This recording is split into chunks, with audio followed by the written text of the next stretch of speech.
This course is designed for software developers who want to build Android apps using Google's Android SDK. You don't have to use a development environment to build Android apps. You could do everything from the command line, but most developers find it a lot faster and easier to use an IDE, and as of the end of 2014, Android Studio is now the official IDE for Android development, created by Google and given away for free to the development community. In order to build Android apps with the Android SDK, you'll need to do some Java programming. The Android coding standards are based on Java 5 through 7. Most Java 7 syntax works in Android, with a few small exceptions. The newer syntax styles that were introduced in Java 8 are not currently supported on Android. But there are some advanced architectures. If you're brand new to Java, I recommend getting started with Java Essential Training in the lynda.com library. And to learn about those advanced syntaxes, look at Java Advanced Training. This course is designed for Android developers. Some developers will have already been building Android apps using Eclipse and the Android Developer Tools or ADT plugin. For those developers, this course is an introduction to just a new way of working. But if you're brand new to Android development, I recommend jumping into this course anyway. Follow along and just watch how the Android apps are being put together. And then, to learn more about Android development, watch the course Android SDK Essential Training.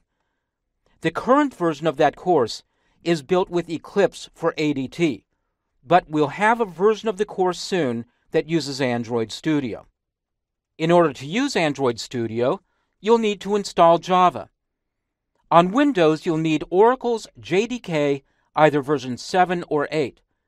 I recommend just using the latest version.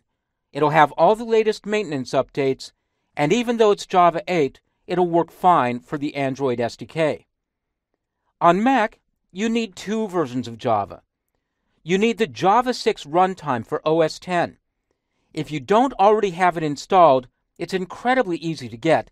Just go out to Terminal and type Java.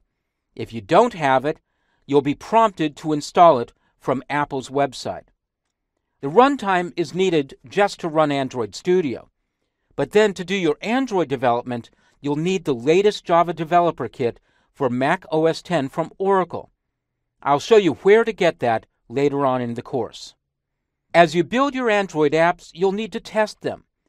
In this course, I'll show you how to create virtual devices that you can run on the Android emulator, but there's nothing that can really replace testing your apps on an actual physical device.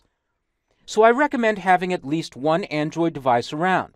Google's Nexus devices offer the purest Android experience, while Samsung devices have the largest single market share. Kindle Fire devices support testing for the Amazon market, and developers who are focusing on Android development typically have a few phones and tablets around, so they can test their apps and see how they behave on different screen sizes and pixel densities. In this course, I'll focus exclusively on Google Nexus devices. So that's what you need to get started with this course. The more you know about Java, the more comfortable you'll be, because Android Studio is based on the Java development environment IntelliJ IDEA. But this is a great course to get started with if you're brand new to Android development.